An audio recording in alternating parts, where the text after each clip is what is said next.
Hello all, welcome to the show. I'm Gus Gagliardi and this is Fire Code Tech. On Fire Code Tech, we interview fire protection professionals from all different careers and backgrounds in order to provide insight and a resource for those in the field. My goal is to help you become a more informed fire protection professional. Fire Code Tech has interviews with engineers and researchers, fire marshals, and insurance professionals, and highlights topics like codes and standards, engineering systems, professional development, and trending topics in the industry. So if you're someone who wants to know more about fire protection or the fascinating stories of those who are in the field, you're in the right place.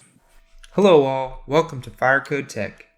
On this episode, we're speaking with Drew Slocum. Drew is an entrepreneur who is a co-founder of InspectPoint, which is a software development platform that specializes in inspection, testing, and maintenance for the fire and life safety industry. If you haven't heard it, Drew came on the podcast before, so you can go take a listen to episode 13, where we get into a bit more of Drew's background and how he found his way in fire and life safety and how he got initially started with InspectPoint. But this conversation is an update on what Drew has been doing over the last 2 years.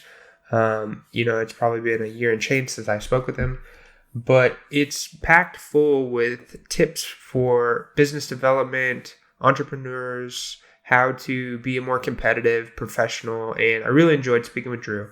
If you would do me a huge favor and hit that subscribe button, I would greatly appreciate it. Also, give us a follow on social media. And before we get into the show, I just want to say if you could give a 5-star review on Apple Podcasts, that would be a big help to the show. Do you like Zencaster? Man, I really like it. It's free, so I've been using it the entire time, and I've only ever had audio issues like maybe 1 or 2 times, and not too bad. I think I'm going to move to Zoom. I'm just going to do it on Zoom because it just, I don't know, it seems the best. I mean, Zencaster's free. They're going to charge you at some point. They're going to take a cut at some point. But I've been using Riverside because it has decent video, but it's got a bunch of quirks in it. And the last podcast I did last week, I think it like dropped and I was all paranoid because I wanted to get it out quick. So, no love for Riverside FM. So if there's any podcasters listening to it, don't sign up with them. What's funny is I've heard a lot of people like engaging with Riverside and using it. And my brother has had some experience with it, and he was not speaking so favorably about it. I know it's not that old. As far as like those technologies goes compared to like whatever. No, it's pretty new. I think the STI Fire Stop, that's where I first saw it, and he did a great job. Those guys did a great job with it. And anyway, I tried using it. It's you got to use Google Chrome. It's like this.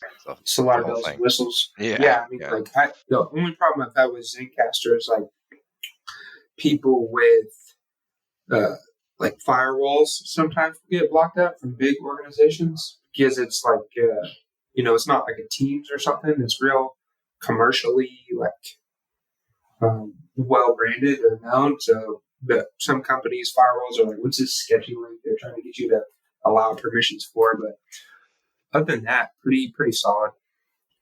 Yeah, man. So like, what have you been thinking about the podcast? And now you're talking about like your effort level and just kind of keeping it going. But yeah, I'd love to hear about what you've been doing with the fire protection podcast and how things have been going. Yeah, it's been going good. It was a good start to the year. I forgot how many episodes I've had, maybe 4 or so. But I've got a bunch in the queue to get recorded. I can pump them out pretty quick, like get them out to the market. Essentially, it's writing up the blogs and stuff around it and making sure people read about it and everything. I had the 421, the marijuana one last week, which was very timely on 420. Nice. That's a good deal. Yeah, it was actually really good. And it wasn't, everybody laughs at it, but or just called 420. But I think NFPA really stepped in and leaned into it, and we had a great discussion because there is a big issue within that industry.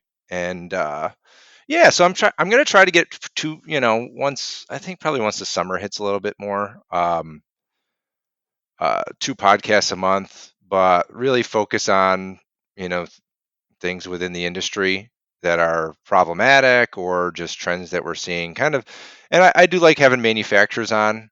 Um, I don't like them self-promoting as much, but uh, because I don't, I don't charge for sponsorships or anything because I want to ask them tough questions if I have the chance. Um, so it's been good. I think there's been some good traffic there. We've got a decent amount of subscribers. Chris Logan's really doing a good job. I know he's got a lot of subscribers on the Sprinkler podcast. So That sounds cool. That 420 episode. I know I talked with Stephen Lewis. He was working on that coming out, but I know there's a lot of really substantial hazards with that. So that's a cool topic to talk about and get into. yeah, it's funny. It's funny. It's in the Northeast.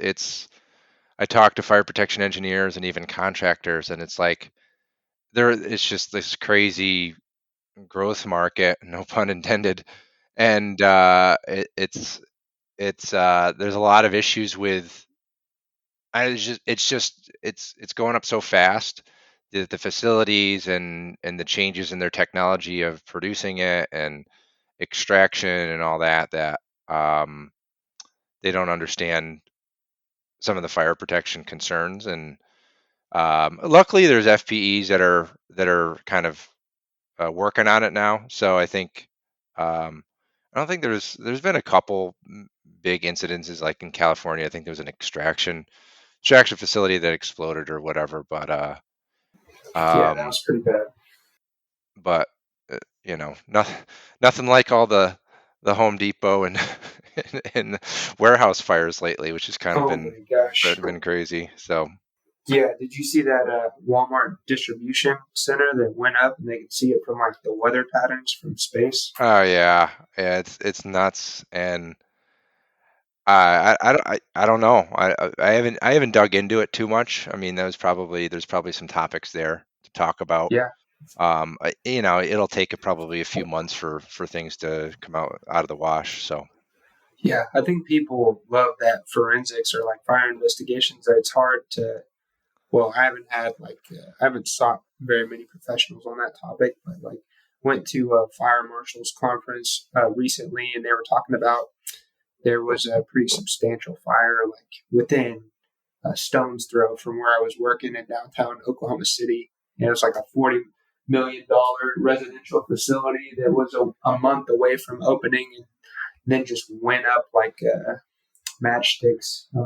wow, And so they had like ATF and some like a panel of fire investigators talking about common features for fire investigation, and also like the we only have one ATF guy for the whole state of Oklahoma, so like one dedicated ATF guy. So he was talking about some of the resources and some of the things they were requesting in regard to like this big fire. But seems like people love talking about yeah, fires and things like that. I'm oh pretty yeah, sure. yeah, it's a hot topic. For sure, for sure. Well, so I wanted to, we could talk more about the podcast, but I was really excited and was thinking about you and wanted to come on this podcast episode and speak just because of all the cool stuff that's been going on at SpecPoint recently. Yeah, I'd love to hear about what's been going on and you know things you've been working on. Yeah, I mean, we started the company's still pretty young, right? We started about 6, 7 years ago. I actually don't know the date. I mean, it was kind of we threw it out there because there wasn't a great solution for inspection, testing, and maintenance in fire protection. And there's a few out there, but they're still antiquated platforms that the industry is using. And the fire protection industry. It takes it it's a lot to change it, and there's the industry drags their feet sometimes, and a lot of that goes into the code of how the code lags. So we just obviously saw an opportunity in SpecPoint, and I had the fire protection experience and partnered up with some really powerful software developers and other professionals, Pat, Jen, and Phil, who had been in software and been involved in startups and kind of the whole process of that. So it was kind of a perfect marriage. And, we got some product to the market and it really took off really the last couple years. And in solving obviously the fire protection compliance problems with ITM, but driving, I mean, as you see every day, there's contractors are being acquired left and right. It's slowed down a little bit with the economy and everything going on, and rate hikes and all that. But I mean, it's all tied to recurring revenue. So it's the inspection and service companies that are getting valued the highest. And if you don't have a solution to obviously optimize that recurring revenue, you're not valued as high, right? So we kind of we had the platform. There's a lot of big users of the platform, and it kind of hits one of the huge growth areas in the industry. Um, and other people obviously saw that, and we were at a point where we were hiring people, and I think there were 20 something people at the company at the time, late last year. And there were so many opportunities for growth to in the platform to develop new features and just get out to the market better and in different market segments as well as geographic segments too. And we're approached by a great company, Mainsail Partners, who is very well versed in software. They've been great to work with. They were great from the start when we first started talking to them.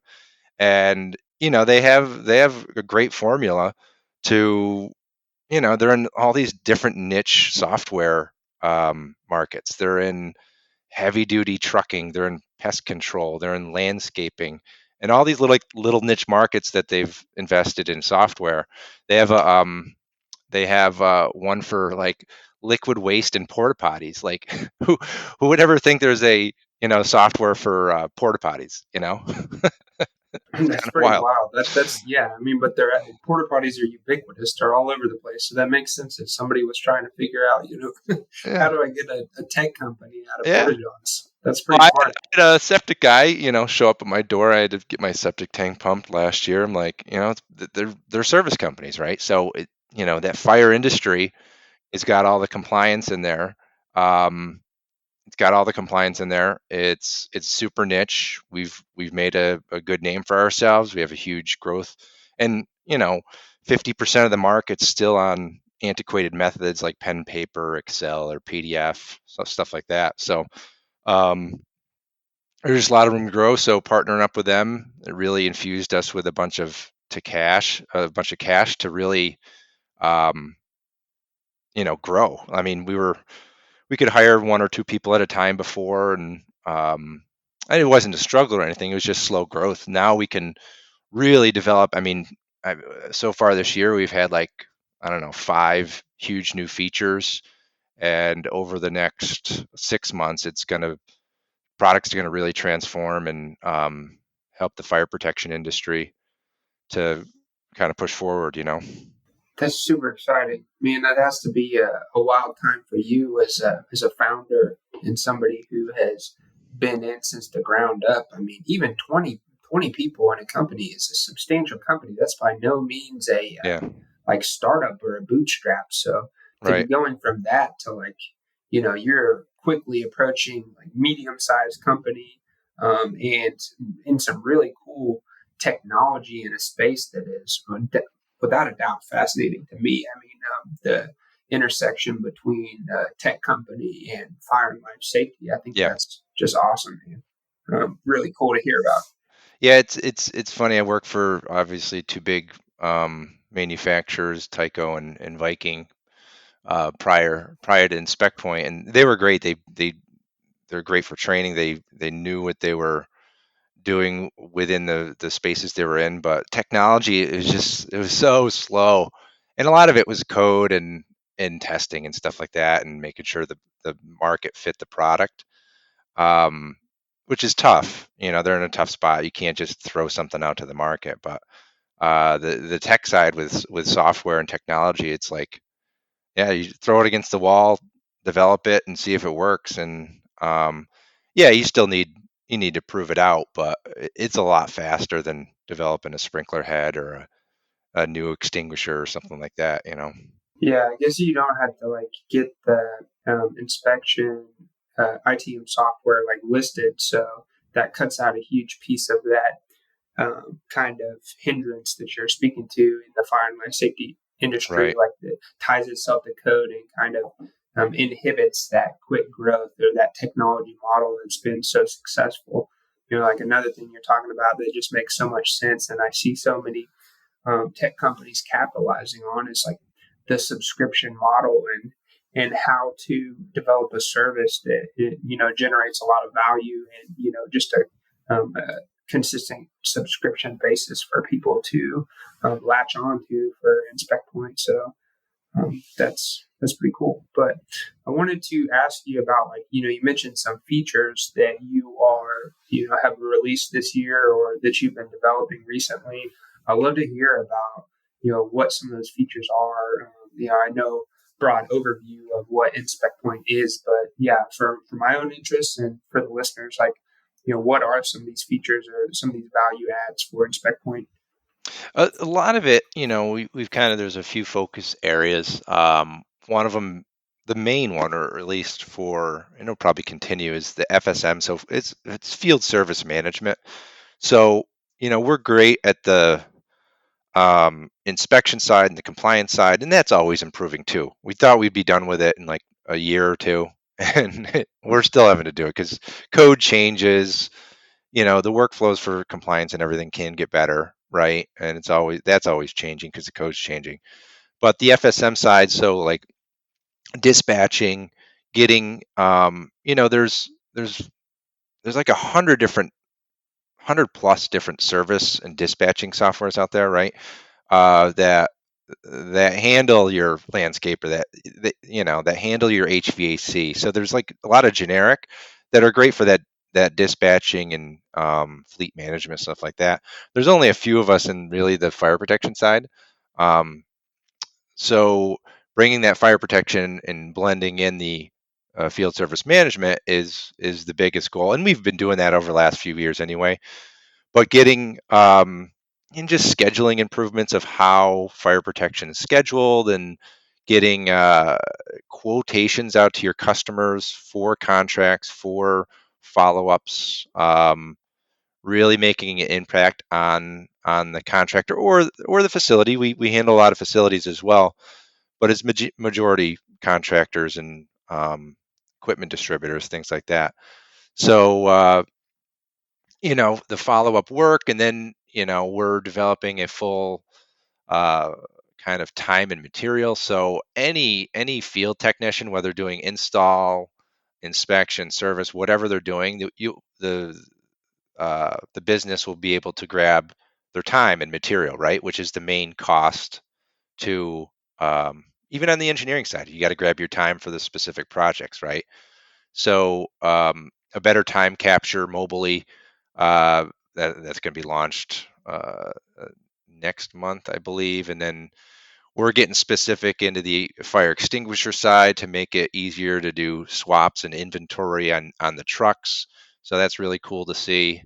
And what else we got here? We've got some really cool. So we have our platforms based on, we have an API, which an API is essentially a connector to other different parts of other different software platforms, like Mm. QuickBooks Online or um, financial platforms. But there's these this compliance engine in these third-party platforms where the fire jurisdictions, those fire marshals, require every building to upload all their data into there. So that's a big kind of problem. I wouldn't say it's a problem, it's just a hindrance within the industry to make the data flow better from the contractor to the building and the AHJ. So that'll be worked on this summer.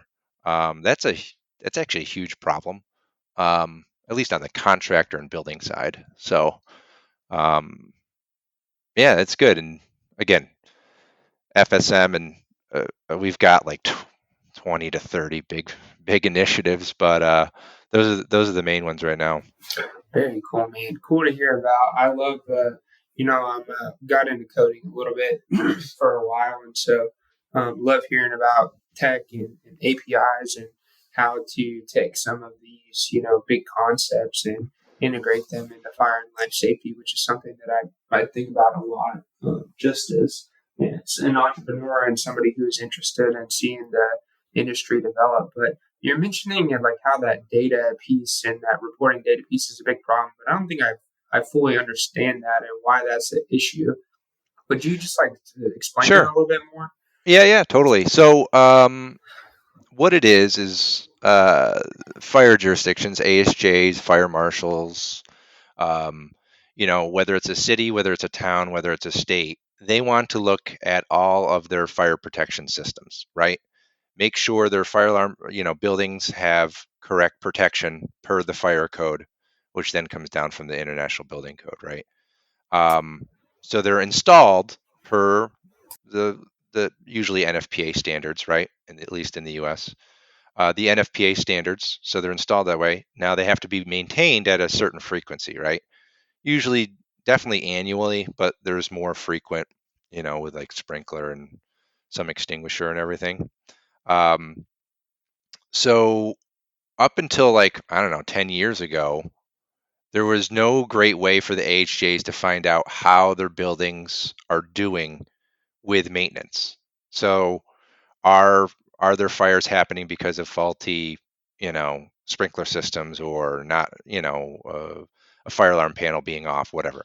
So there's these third party platforms that emerged about 10 years ago that essentially it's a software platform that takes every building from the city of just say the city of Austin, Texas, right? The city of Austin, Texas has, I don't know, 25,000 different buildings. Now, they all have different fire protection systems, and the fire marshals want to make sure that they're up to code, right? So these software platforms force the buildings to upload all inspection and deficiency data on for inspection, testing, and maintenance on those buildings. That's usually done by the third part or the outside contractor, right? The fire alarm service provider, the sprinkler, the suppression provider. So, of the 15 to 20,000 contractors in the U.S., they're having to upload this data into these third-party systems now. They're being charged for it. Somebody's got to pay for it at some point anyway. So I think it does drive more service and more compliance, right? But getting the data into the system hasn't been easy. So that's what we're trying to figure out right now. We work at the contractor level. Um, we do a great job in gathering that data. If we can push that into there, it just makes it so much easier, so much faster for the HJ to react if there's a critical deficiency, and uh, a lot easier for the contractor to react if they have to create a fix on a system. That makes sense. Yeah, yeah. I think like that's an interesting proposition of how to get that data into that database, that whatever, however you would term it, that compliance database. But I wanted to like speak with you a bit more on like just the idea of data, and as a company that is like effectively a software company inside fire and life safety, you guys, from all these different sources and contractors and people using the program. Is that how you would describe SpecPoint, a program or like an application? It's a software platform. A Yep. software platform. So like how are you guys using data and like leveraging data as like a way to further the business? Because I feel like it's got to be like an integral piece of the whole equation. Yeah, I mean, we don't do anything with the data in our terms of service and everything. The whoever's purchasing the platform owns that. So we're not doing anything with that. But we do create different workflows that we see that promote better compliance, also promote faster fixes, and honestly more dollars to the contractor at the end of the day, right? And so if I mean we have a statistic, if you can get it, as soon as the inspection's completed and reviewed, if you can get a quotation without out there within 24 hours, there's an 80% more likelihood it's accepted by the building owner because it's in front of them. And we really push that because so many companies are behind in getting those compliance and inspection reports out to the client. If you can make that faster, and then you know you know think about if you have somebody show up to your house that's doing an inspection on your HVAC system, right? um, if it's you got a bad transistor, uh, uh, piece of equipment somewhere, just don't come back out. Just fix it right now. I'll sign. Here's my credit card. I'll sign on my finger. Well, why can't we be doing that in fire protection? So Yeah, that makes sense. That makes sense. Taking these, making it a more streamlined, efficient process. I mean, we're dealing with life safety here. We don't need to be putting up extra barriers to making these no, things compliant. So that right. makes a lot of sense what you're saying. Uh, yeah. So let's see. So you talked a little bit about the projects that you've been working on and like some different features for InspectPoint. What kind of is the big dream or like the big goal for the company? I know you guys have some serious growth metrics, but I mean, like, what is like is the goal to like make InspectPoint like 100-person or 200-person, like, or 1,000-person company, like grow this thing to the moon, or like what are you guys like big bold dreams for I Inspect? mean, the goal for this year is to is I think almost 50 employees, which is crazy. It's doubling, and then we'll probably double again in another year and a half from there. So yeah, there's a lot of room. I mean, and we're just really in U.S. and Canada. We're starting to expand out. I mean, we're big in Canada right now. We have different languages supported now, so I think NFPA is a good baseline. But in Canada, we have the ULC platform, which is Canadian specific. We can go into a lot of different avenues with that. As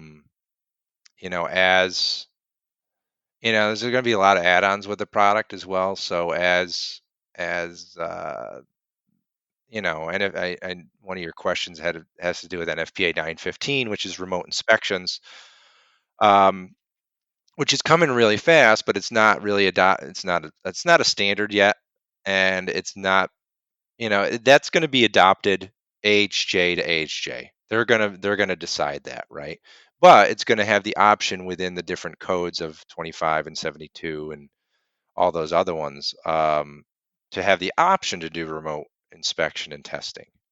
Um, so we're primed for that. We're ready. We're ready. You could essentially do a remote inspection now. We'd have to turn it on, but I don't. The market's not really ready for it yet, in my opinion.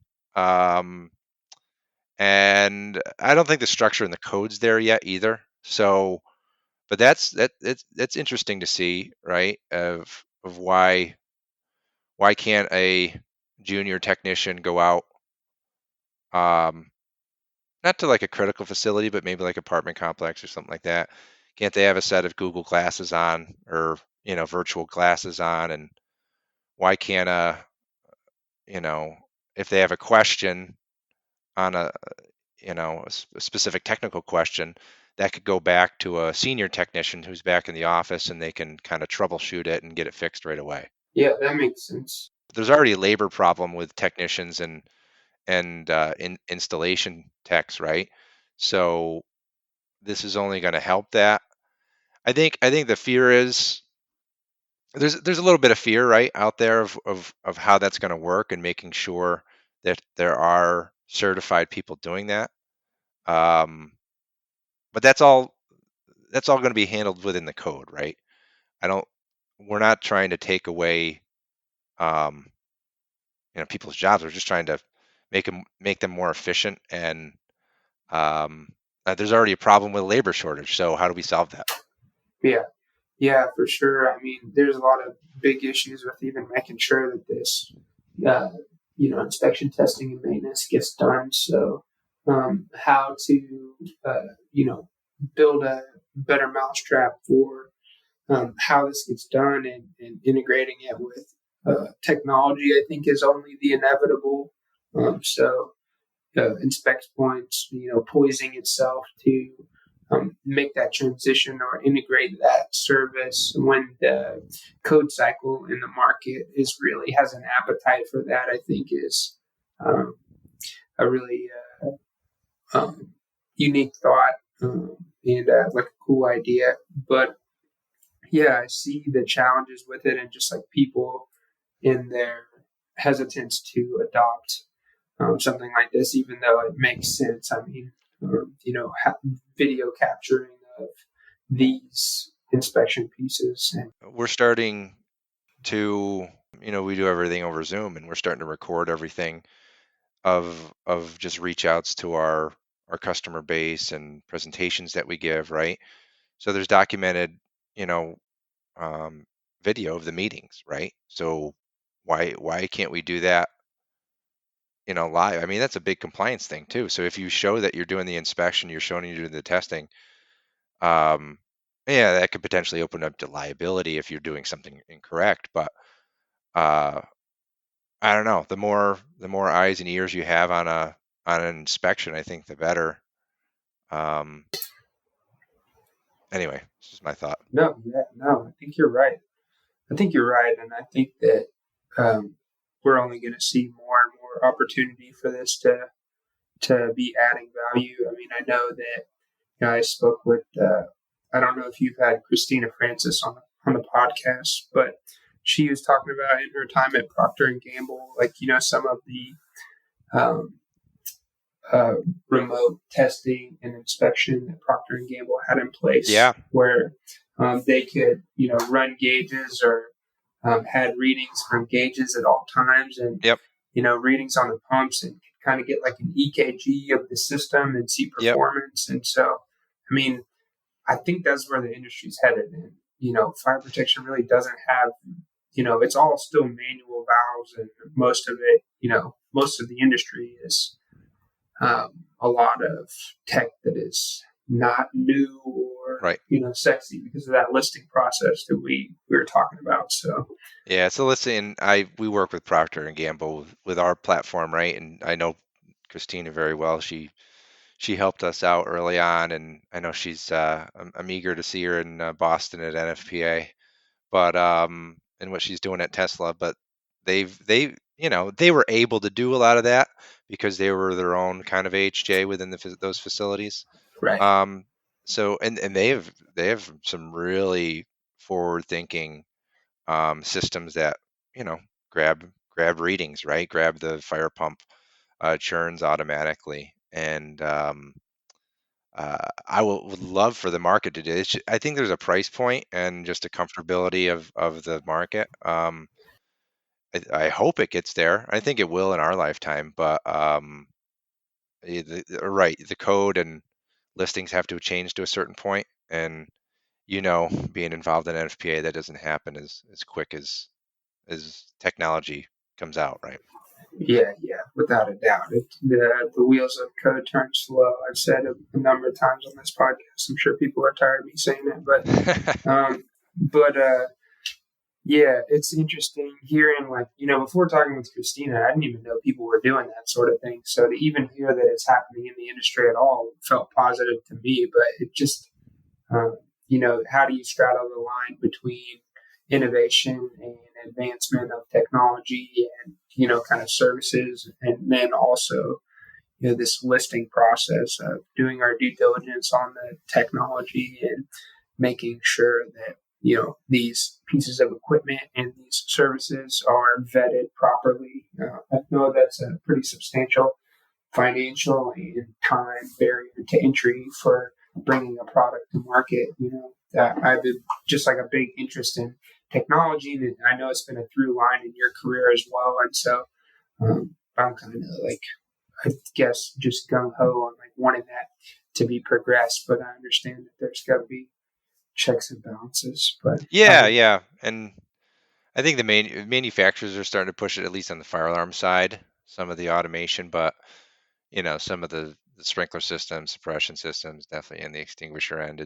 It's manufacturers don't move that fast, and it's a lot of it's tied to the code and the listings, right? So it's unfortunate. Yeah, yeah, and the money and just like where it is financially viable for them to. It's like a well-worn path by the time a big manufacturer is like investing hundreds of thousands of dollars on whatever it is, a new sprinkler head or something. Yeah, It's not like a fringe case thing. It's like, no, we know for a fact there's a market for this, and we're gonna bring that product there. So, which who am I telling? You know that way better than me. But no, I wanted to talk to you about just like you mentioned going NFPA, and I always enjoy like when you go to conferences and do podcasts too. But yeah, just like speak to some of the conferences and stuff you've been to recently, or maybe you have scheduled to go to. Really like hearing about that stuff. I think it's a great like professional development piece for people. yeah. I mean, I'm really excited for NFPA in Boston. And, NFPA is headquartered in Boston, so you'll get a good turnout there. It's tough for some people on the West Coast to get to, and in the Midwest, right? But I mean, NFPA is a huge one. I go to a lot of the trade associations, right? The AFSA, NFSA is going to be coming back around again. COVID kind of put a damper on a lot of that the last couple of years, so I think everybody's raring to get back out there. I'm presenting at all three NAFEDs. I've actually presented twice. NAFED in a couple weeks in Indianapolis. I'll be there. We'll be at the American Fire Alarm Association next week.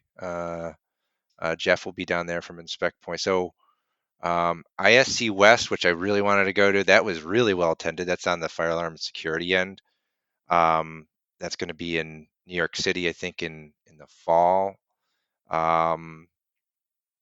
But the trouble with the expos and trade associations, they don't even gather half the market of who's out there. And the manufacturers are definitely there most of the time, but a lot of times the service providers and contractors and even engineers are not there, right? If they're Right, not members of the associations. I mean, you could probably see right, that in the fire protection engineer community. Of are they involved in SFPE?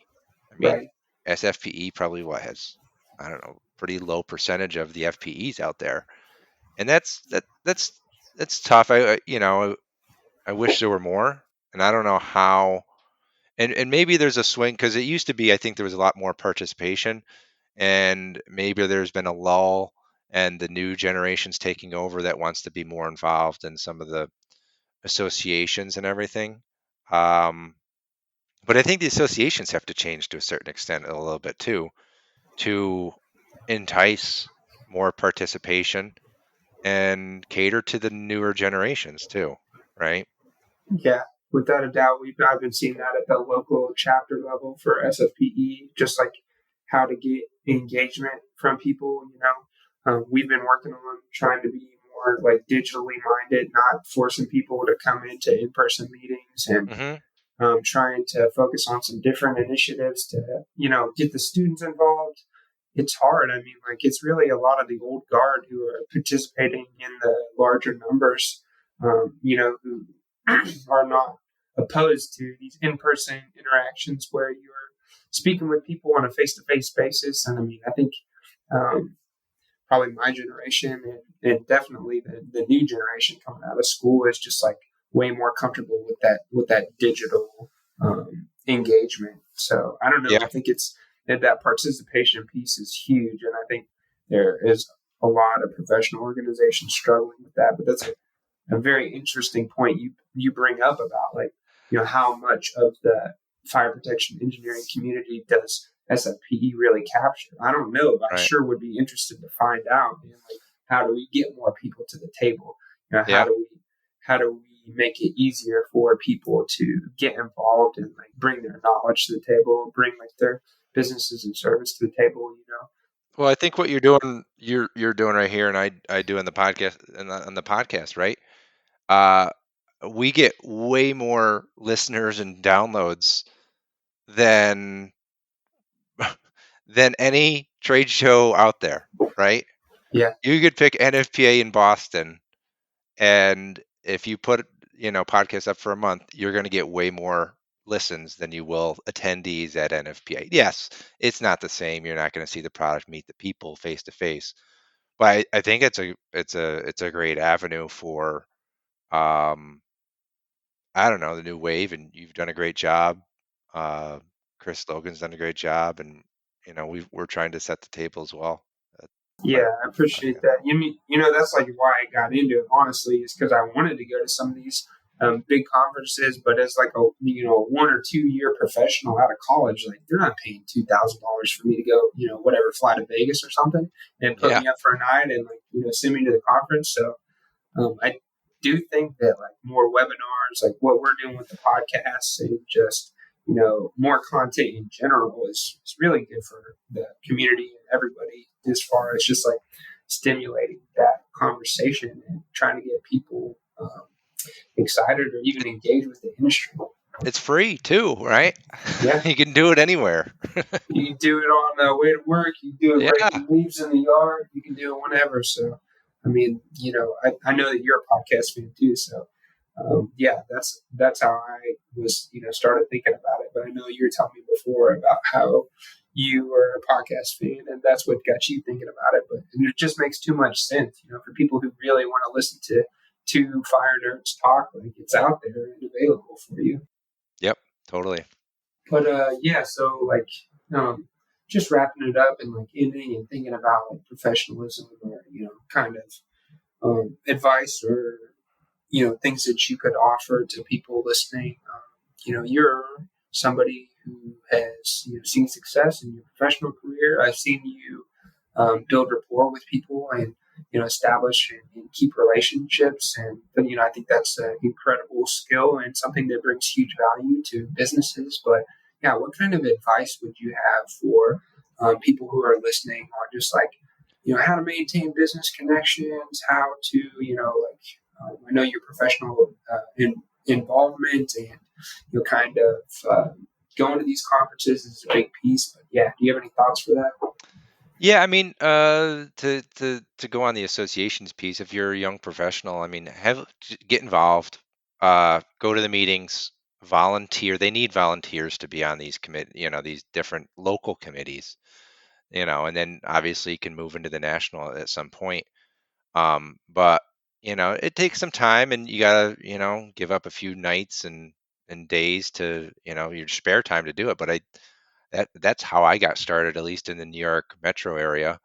um, and you kind of earn a name from that. It doesn't happen overnight. It takes a few years, but that, as well as make sure everything social, like LinkedIn and social media wise, that you're up, well, at least LinkedIn professionally. um, you're kind of keeping up to date with that. I think that's very powerful.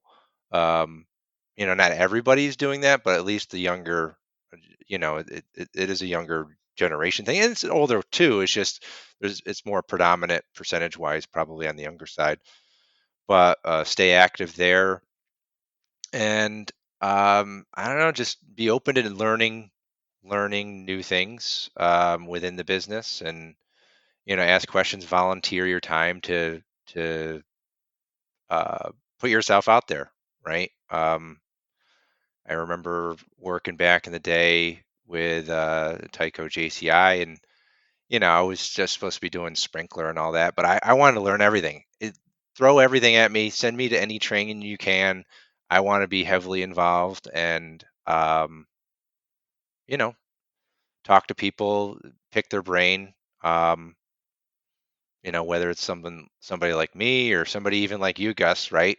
How have you done it? And Chris Logan's the same thing. He's like, I just wanted to learn more. So now he's like, everybody knows who he is. Not everybody needs a podcast, but yeah, I think even connecting with people from the podcasts that are out there. There's a few hundred, right? Yeah. Connect with them. Say, hey, I heard you on this podcast over there. I think that's really cool to hear. I get it at various conferences if people know who I am, and it's flattering. That's cool. That's Yeah. cool to hear. That always makes your day when that happens. You Oh get yeah, some note from somebody. I'm sure you're getting it. Once you get to a few shows. So Yeah, it's fun. It's always, even if it's a student or something, it's always flattering. But yeah, I think that's a great piece of what you were saying about like professional societies and like how it takes a while to build a name. And it's not going to happen overnight. But if you keep showing up to these professional societies and keep trying to volunteer and keep trying to do things over the course of a couple of years, you are going to see dividends paid in your professional and social life. So it's about putting in that work, and like you were saying, which has been, a big benefit for me, is being open to, taking the new job, taking the new task to really learn and figure out, and being open minded and eager to learn. So I think that's all great points, Drew. cool. Awesome, Cool. man. Well, anything you want to cover that I didn't talk about, or just... Not really. I mean, subscribe to the podcast. Obviously, subscribe to your podcast too. But if you're interested in learning more about InspectPoint, it's pretty easy. InspectPoint.com. My email is drew@inspectpoint.com. We'll kind of show you some of the bells and whistles of it, and yeah, look forward to seeing people at NFPA. I'll be at NAFED in a couple weeks, and yeah, excited to have the summer here and kind of things slowing down and everybody getting back together after the kind of the pandemic's subsiding a little bit. So Yeah, super nice. I was on a plane this last weekend or two ago, and just like not having to wear a mask was I know, nice. right? So it's pretty crazy.